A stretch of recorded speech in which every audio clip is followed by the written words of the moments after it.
안녕하세요. 저는 언론정보학과 11학번 문유진이라고 합니다. 네, 여러분께서는 최근에 세간의 화제가 된 신입생 엑스맨 사건을 알고 계시나요? 네, 이 사건은 26살인 한 남성이 각종 대학, MT, OT, 동아리 등에 참석하면서 신입생 행세를 한 일종의 사기극을 말합니다.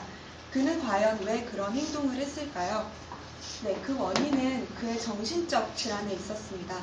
그는 리플리 증후군을 앓고 있었습니다. 리플리 증후군이란 현실을 부정하고 거짓된 말과 행동을 반복하면서 허구 세계를 만들고 이것이 진실이라고 믿는 일종의 정신질환입니다.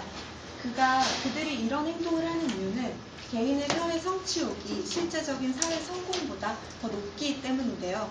따라서 꿈을 실현시킬 수 있는 통로가 봉쇄되어 있기 때문에 자신만의 허구 세계에서 대리 만족을 얻고 그것이 진실이라고 생각하는 것입니다.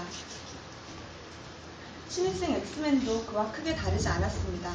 그는 각종 대학의 과잠을 구입해서 입고 선배들에게 밥을 먹으며 그리고 자신의 진짜 동기가 아닌 동기의 자취방에 가서 하룻밤을 묵는 등 아주 대담한 행보를 걸었습니다.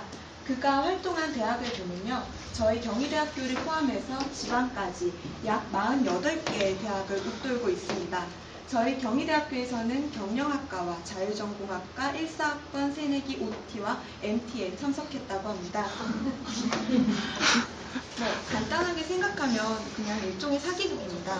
하지만 만약 그가 자신이 동경하는 어떤 대학을 다니고 있는 한 학생의 정보를 도용하고 그 학생이 이 세상에서 없어지길 바란다면 이야기는 어떻게 전개될까요?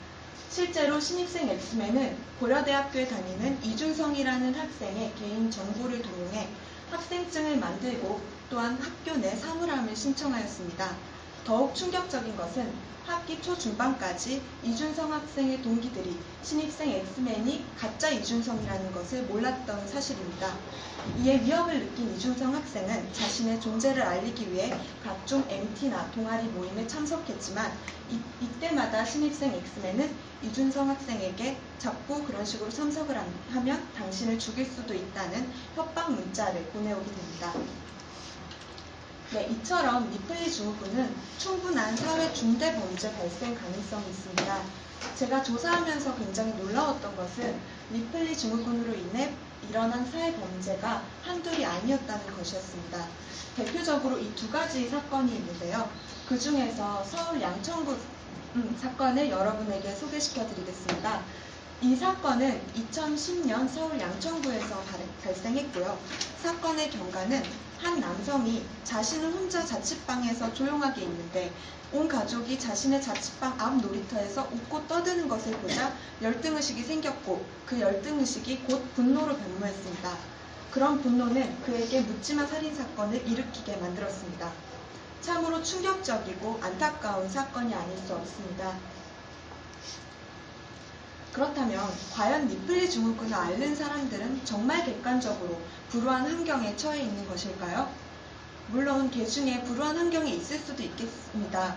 하지만 그 대다수는 열등의식에서 비롯된 것이 아닐까 저는 생각했습니다. 일례로 신입생 엑스맨은 20살 당시 서울 안에 있는 대학에 들어갔습니다. 그리고 그의 아버지는 유명 사립대 교수이십니다. 그의 누나는 연세대를 졸업한 소위 엘리트 집안입니다. 하지만 이러한 긍정적인 요인들이 결국 열등감의 원인으로밖에 작용하지 못했습니다. 사회에서 명성을 떨치고 계시는 아버지의 기대, 자신보다 좋은 대학을 다니는 누나에 대한 기대, 부담감, 이러한 것들이 결국 리플리 증후군을 더 악화시키는 근본적인 원인이 됐었던 것이죠. 네, 이 자료는 한 결혼정보 회사에서 직업별로 남성과 여성의 등급을 나눠놓은 것입니다. 자료에서 보면 알 수 있듯이 남성은 주로 서울대 출신의 고위 공무원 혹은 판사, 의사들이 상위 등급을 차지하고 있고요. 여성은 부모님의 경제력이나 부모님의 직업이 상위 등급을 결정짓는 중요한 원인이라는 것을 알 수 있습니다.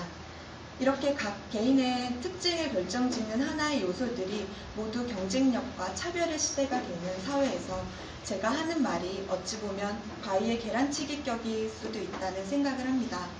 하지만 현재의 자신의 학벌이나 외모 아닌 직업, 이런 것들로 남들과 비교하는 것은 결국 현재 자신을 만든 과거의 잘못으로 회귀하는 것은 아닌가 하는 생각이 듭니다. 정말 중요한 것은 현재 자신의 단점을 알고 그 단점을 장점으로 승화시킬 수 있는 발전된 미래를 준비하는 것이죠. 오늘 여러분에게 제공한 정보가 여러분의 인생에 있어서 오늘이 가장 보잘것없는 날을 만들 수 있는 계기를 선사해 주길 간절히 바랍니다. 네, 그럼 이상으로 발표를 마치겠습니다. 감사합니다.